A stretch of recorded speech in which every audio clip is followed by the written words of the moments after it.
अंधभक्त से मूर्ख बनने के सफर में आपका कोई अपना जाना चाहिए। जब आपके साथ कोई दुर्घटना होगी तब आपकी आंखें खुलेंगी, तब आप देखोगे कि अब मैं अंधभक्त से प्रमोट होकर मूर्ख हो गया हूँ। जो अपने क्षेत्र के सांसद विधायकों से सवाल नहीं पूछ सकता, जो हम टैक्स आपको दे रहे हैं ये पैसा कहाँ जा रहा है, इतना पैसा जाने के बाद भी पुल गिर रहे हैं, सड़कें धंस रही हैं, रेल एक्सीडेंट हो रहे हैं, एयरपोर्ट टूट रहे हैं, रेलवे स्टेशन की दीवारें गिर रही हैं, तो ये पैसा जा कहाँ रहा है? क्या स्पष्ट रूप से भ्रष्टाचार है? फालतू के नियम कानून बनवा लो, फालतू की राजनीति करवा लो, धर्म जाति में द्वेष फैला लो, लेकिन जब बात विकास की होती है, जब बात युवाओं की होती है, जब बात शिक्षा की होती है, तो इन लोगों के मुंह पे दही जम जाता है। भारत में अमृतकाल चल रहा है। 2047 तक हमें विकसित बनना है। वर्तमान में भी कुछ ना कुछ कोई ना कोई बन ही रहा है। पैसा फेंक कर लोग फर्जी डॉक्टर बन रहे हैं, नकली सर्टिफिकेट देकर लोग आईएएस बन रहे हैं, मक्कार और अनपढ़ लोग नेता बन रहे हैं, और आप और हम जैसे आम आदमी मूर्ख बन रहे हैं। और आप और हम मूर्ख हैं, इस बात का एहसास हमें तब होता है जब हम या हमारा कोई अपना किसी दुर्घटना की चपेट में आ जाता है। जैसे अभी हाल ही में भारत की राजधानी दिल्ली में आईएएस की तैयारी कराने वाले कोचिंग के बेसमेंट में पानी भरने से 3 बच्चों की मृत्यु हो गई। तब लोगों को समझ में आया कि आखिरकार इतना टैक्स हमसे लिया जा रहा है, आधारभूत सुविधाओं के नाम पर क्या हमारे जीवन की रक्षा भी नहीं की जा सकती? खबर तो आ रही है कि बच्चों की संख्या 3 से ज्यादा है, पर न्यूज में केवल 3 ही बच्चे बताए जा रहे हैं। न्यूज वालों का काम चाटुकारिता करना है, वो अपना अच्छे से काम कर रहे हैं। नेताओं का काम भ्रष्टाचार करना है, वो अपना अच्छे स्तर पर काम कर रहे हैं। और तुम्हारा काम मूर्ख बनना है, तुम भी अपनी भूमिका बहुत अच्छे से निभा रहे हो। तकलीफ इस बात की है कि जब तुम्हारी आंखें खुलती हैं तब तुम्हें समझ में आता है कि कोई तुम्हारा अपना तुम्हें छोड़ के चला गया।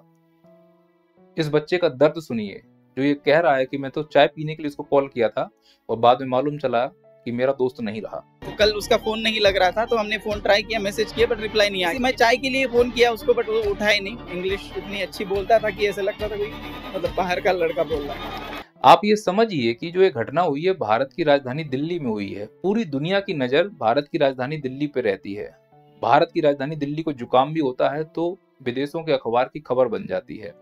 तो क्या इससे हमारे देश की बदनामी नहीं हो रही है कि वो देश जो विश्व गुरु बनने के सपने दिखा रहा है, वो देश जहां ह्यूमन रिसोर्स सबसे अच्छा है, उस देश में अपने ही ह्यूमन रिसोर्स की कोई इज्जत नहीं है।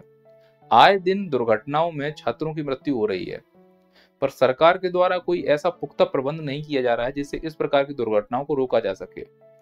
सरकार जो नियम कानून बना रही है वो अपने व्यक्तिगत फायदे के लिए ज्यादा बनाती है। मुझे ऐसा लगता है कि अगर कोई सरकार पूर्ण बहुमत में है तो उस सरकार को स्वास्थ्य और शिक्षा के लिए कुछ ऐसे पुख्ता इंतजाम कर देने चाहिए जिससे इस देश में स्वास्थ्य और सुविधाओं को लेकर त्वरित कार्रवाई हो पाए। पर इस देश में उल्टा ही हो रहा है। अभी बजट प्रस्तुत हुआ था, रिसर्च एंड डेवलपमेंट पे 1200 करोड़ रुपए मार्च दिए गए हैं। जिस देश में रिसर्च डेवलपमेंट को उतनी ज्यादा महत्व ना दिया जा रहा हो, तो आप समझिए कि मानव संसाधन के लिए कितने करने के लिए तत्पर हैं। फालतू के नियम कानून बनवा लो, फालतू की राजनीति करवा लो, धर्म जाति में द्वेष फैला लो, लेकिन जब बात विकास की होती है, जब बात युवाओं की होती है, जब बात शिक्षा की होती है, तो इन लोगों के मुंह पे दही जम जाता है। ऐसा नहीं कि ये घटना एक बार हुई है, ये घटनाएं निरंतर होती रह रही हैं। और हम भारतवासियों को चूंकि कुपोषण का शिकार है, मानसिक रूप से उतने मजबूत है नहीं, याददाश्त कमजोर है, 4 दिन चिल्लाते हैं फेफड़ा बाबा के ऊपर भूल जाते हैं। और दिल्ली में जो अभी घटना हुई है ये उस दौरान हुई है जब ओलंपिक चल रहे हैं। अगर ओलंपिक के दौरान गोल्ड मेडल भारत में आता है तो ये खबर दब जाएगी और न्यूज़पेपर में और न्यूज में केवल और केवल उसी गोल्ड मेडल या उस मेडल की बात होगी जो ओलंपिक से भारत में आया। हमारे लिए गर्व की बात है। पर ये ध्यान रखना है कि जो वो गोल्ड मेडल आया है वो किसी इसी प्रकार के ह्यूमन रिसोर्स की बदौलत आया। अगर हम ऐसे ही ह्यूमन रिसोर्स होते रहेंगे तो गोल्ड मेडल हमारे लिए कौन लाएगा? तो न्यूज में ये खबर होनी चाहिए कि यह किसकी गलती से इतनी बड़ी दुर्घटना हुई है और हम क्यों नहीं इतिहास से सीख रहे हैं, हम क्यों सिंड्रोमा सिंड्रोमा बनते जाते हैं। सिंड्रोमा सिंड्रोमा एक कैरेक्टर है जिसके हाथ में चप्पल है और वो कांटे भरे रास्ते पे चलता है। उसको मालूम है कि अभी कांटा लगने वाला है, जैसे उसको कांटा लगता है जब तक दर्द होता है वो फिर चप्पल पहन लेता है, दर्द खत्म फिर चप्पल हाथ में ले लेता है। हम लोग वही हैं। कोई दुर्घटना हुई हम तुरंत मार्च करने लगेंगे, तुरंत हो हल्ला करने लगेंगे, कैंडल मार्च निकाल लेंगे, सरकार की आलोचना करने लगेंगे और 2 महीने के बाद हम फिर भूल जाएंगे। तो इसमें हमारी याददाश्त की भी भूमिका है। नहीं तो अगर आप कुछ नहीं, पिछले 2-3 साल का ही रिकॉर्ड देखें तो कोचिंग से ही संबंधित कई ऐसी घटनाएं हुई हैं जिसमें सरकार को बहुत त्वरित कार्रवाई करनी चाहिए थी। शिक्षा मंत्री को ऐसे नए कानून लाने चाहिए थे, प्रस्ताव करना चाहिए था, विपक्ष के साथ बैठ के विचार विमर्श करना चाहिए था, जिससे आने वाले भविष्य में बच्चों के साथ खिलवाड़ ना हो पाए, बच्चों को वो सुविधाएं दी जाए।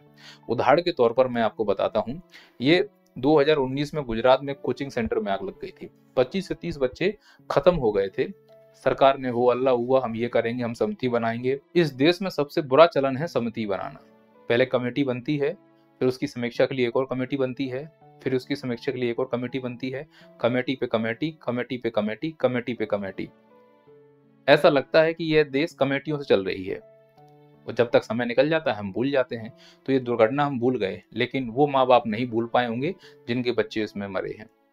अभी कुछ दिन पहले एक और घटना आपने सुनी हो कि एक बच्चा दिल्ली में यूपीएससी की तैयारी कर रहा था, करंट से लगने से इसकी मृत्यु हो गई। यूपीएससी का मेंस लिखना था इसको। एक सच्चा आईएएस मिल सकता था जो फर्जी सर्टिफिकेट से नहीं बन रहा था। वो इस प्रशासन व्यवस्था की लापरवाही के चलते मर गया। फिर भी कान में जू नहीं देंगी। क्यों? किसी राजनेता या प्रशासक का लड़का नहीं मरा है भाई, उनके लड़के तो अयोग्य होने के बाद भी बड़े बड़े पदों पर बैठे हैं। तुम्हारे लड़के अगर इस प्रकार की घटनाओं में मर रहे हैं तो मरने दो, क्योंकि पहली सिद्ध हो चुका है या तो तुम मूर्ख हो, और अगर मूर्ख नहीं तो अंधभक्त हो। अंधभक्त से मूर्ख बनने के सफर में आपका कोई अपना जाना चाहिए।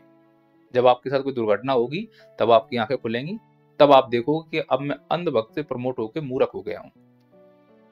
जो अपने क्षेत्र के सांसद विधायकों से सवाल नहीं पूछ सकता, जो अपने प्रशासक से ये सवाल नहीं पूछ सकता कि जो हम टैक्स आपको दे रहे हैं ये पैसा कहाँ जा रहा है, इतना पैसा जाने के बाद भी पुल गिर रहे हैं, सड़कें धंस रही हैं, रेल एक्सीडेंट हो रहे हैं, एयरपोर्ट टूट रहे हैं, रेलवे स्टेशन की दीवारें गिर रही हैं, तो ये पैसा जा कहाँ रहा है? क्या स्पष्ट रूप से भ्रष्टाचार है? ना खाऊंगा ना खाने दूंगा, इस प्रकार के झूठे जो जुमले दिए गए हैं उससे भारत की आम जनता और भारत की संपत्ति को ही नुकसान है। क्या अब इस देश में केवल राजनीति के लिए राजनीति हो रही है? क्या सच में अब सेवा भाव खत्म हो चुका है कि अब केवल यही लक्ष्य है कि राजनीति में इसलिए जाना है जिससे हम अपने बच्चों का भविष्य बना पाए, और उन लोगों के बच्चों का भविष्य बन रहा है? टुचपुंजिया सा नेता इस देश में स्कॉर्पियो चलता है। अगर कोई मंत्री हो गया तो हजारों 100 एकड़ों में उनकी जमीन होती है, बंगले होते हैं, कोठियां होती हैं। स्पष्ट दिख रहा है कि ये हरामखोर हमको लूट कर इतनी बड़ी बड़ी बिल्डिंगें बना रहे हैं, बावजूद हमारे अंदर वो कलेजा नहीं कि इनके प्रति कुछ बोल दें। पुलिस लगा देंगे पीछे, ईडी लगा देंगे पीछे, सीबीआई लगा देंगे पीछे।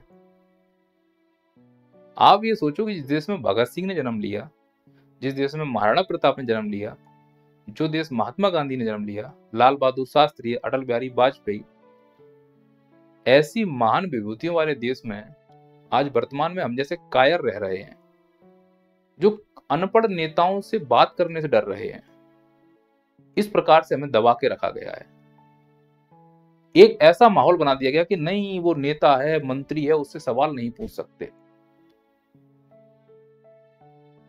तो ये जो चौराहे पर महाराणा प्रताप की मूर्ति लगा के घूम रहे हो, भगत सिंह के फोटो लगा के घूम रहे हो, ये प्रतीक है कि हम बहादुर हैं, हम साहसी हैं, हम किसी से नहीं डरते। वो हरकतें चाटुकारिता वाली,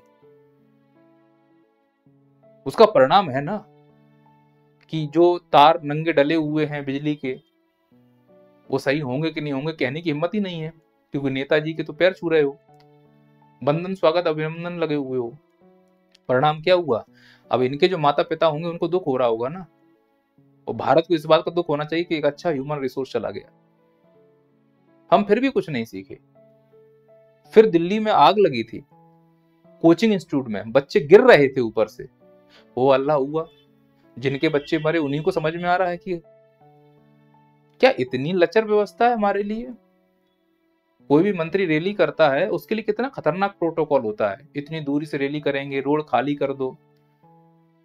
मंत्री जो रोड खाली करके जाते हैं, ओए ओए करके जाते कहां हैं ये लोग? किसके लिए काम कर रहे हो? अगर देश में किसान खुश नहीं, महिला खुश नहीं, छात्र खुश नहीं, तो तुम ये ओए ओए करके जा कहां रहे हो? किसके लिए काम कर रहे हो? सीधी सी बात है, अपने लिए, अपने बच्चों के लिए, अपनी पार्टी के लिए, देश के लिए आते हो स्टेज पर, 2 नारे देना है देश के नाम पर, चूंकि हम मूर्ख हैं, हम कन्विंस हो जाएंगे। धर्म के 2 नारे दे दो, 2 नारे देश के दे दो, हो गया काम। इतनी बड़ी दुर्घटना होने के बाद भी जू तक नहीं देगी और अंत में फिर से एक परिणाम भुगतना पड़ा कि एराउज आईएएस नाम से कोचिंग है, इसके बेसमेंट में पानी भर गया। और पानी क्यों भरा पता नहीं, क्योंकि ड्रेनेज सिस्टम ही दिल्ली का अच्छा नहीं।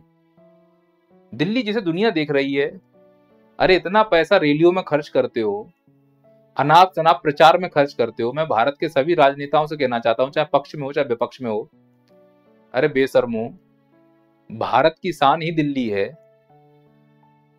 उसी के नाम पे खा रहे हो, वहीं बैठ के खा रहे हो। तो अनाप शनाप पैसा खर्च करने से अच्छा पहले दिल्ली के ड्रेनेज सिस्टम को सुधार दो।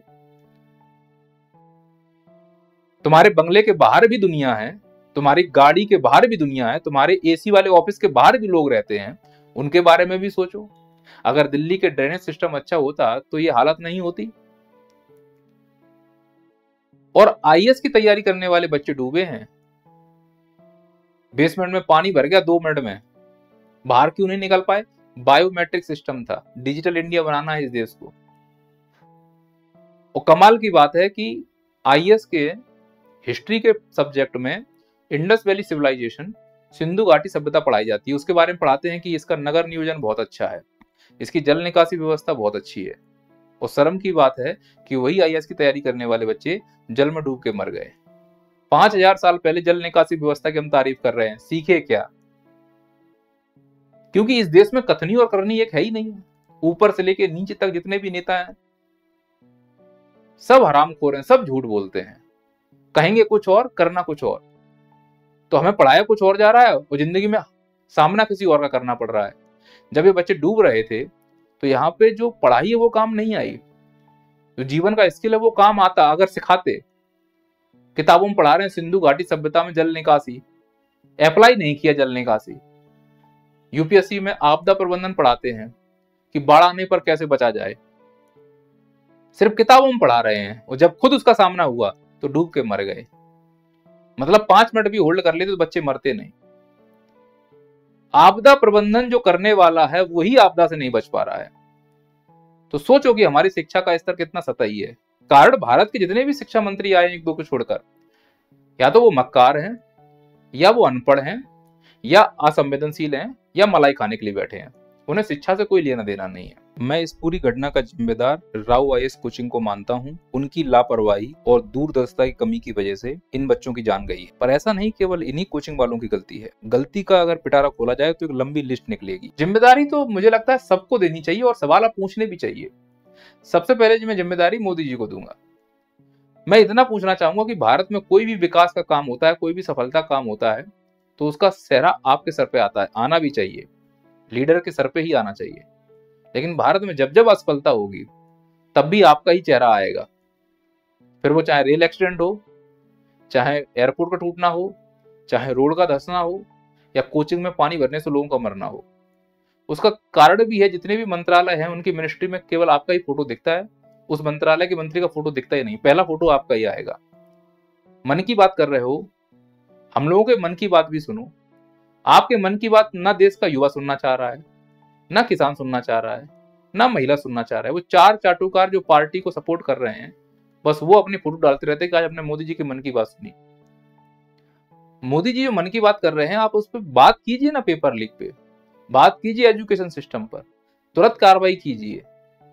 पर कार्रवाई करने की बजाय आप कुछ ऐसे कदम उठा रहे हैं जिनसे युवाओं का भला नहीं हो रहा है।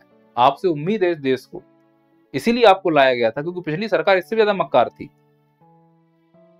पर वो मक्कारी हमारे राजनीतिक सिस्टम में ही है, उसमें किसी नेता को दोष देना मुझे लग रहा ठीक भी नहीं है। सेंट्रल विस्टा पे इतना पैसा खर्च किया गया, अरे ये पैसा होल्ड करके पहले ड्रेनेज सिस्टम बनवा दो ना दिल्ली का। इसकी क्या जरूरत थी शानो स्वागत करने की?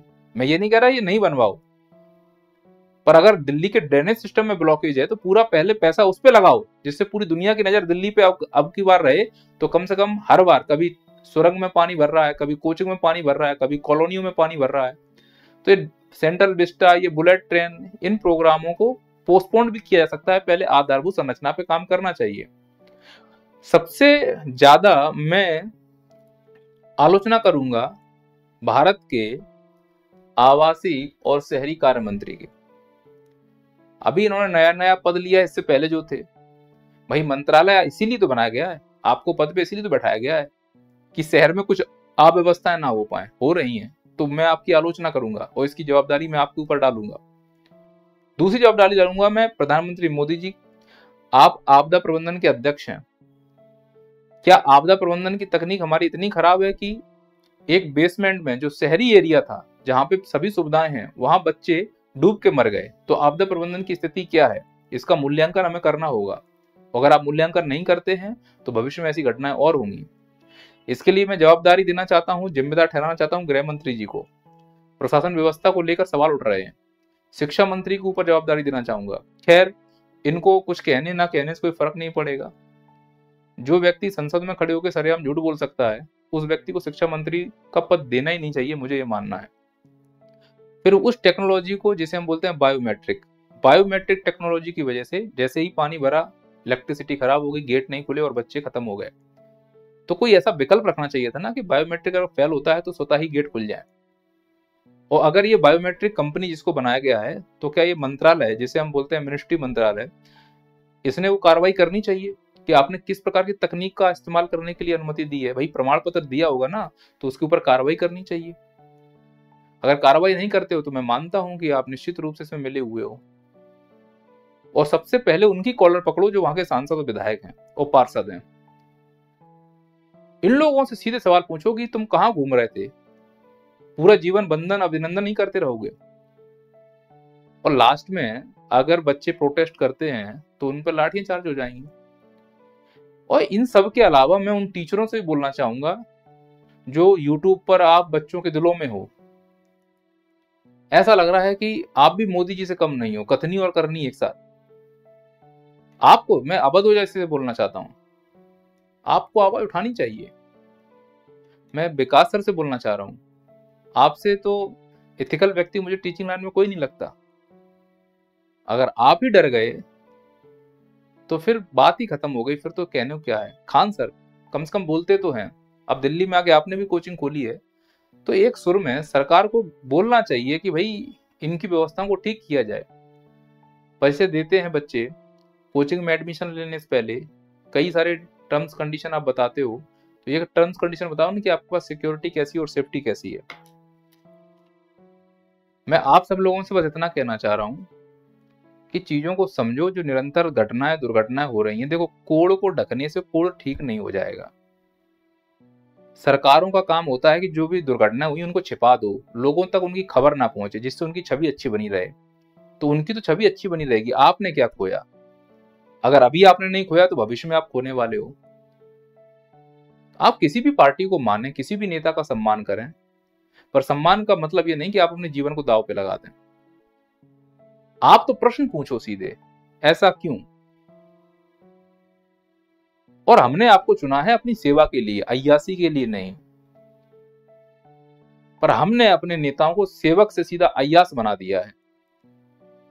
चुनाव जीतते ही फॉर्च्यूनर गाड़ी मिल जाती है, ओए ओए वाली बत्ती मिल जाती है, बढ़िया घर मिल जाते हैं, 2 गार्ड मिल जाते हैं, 4 चमचे मिल जाते हैं, सफेद कुर्ता मिल जाता है।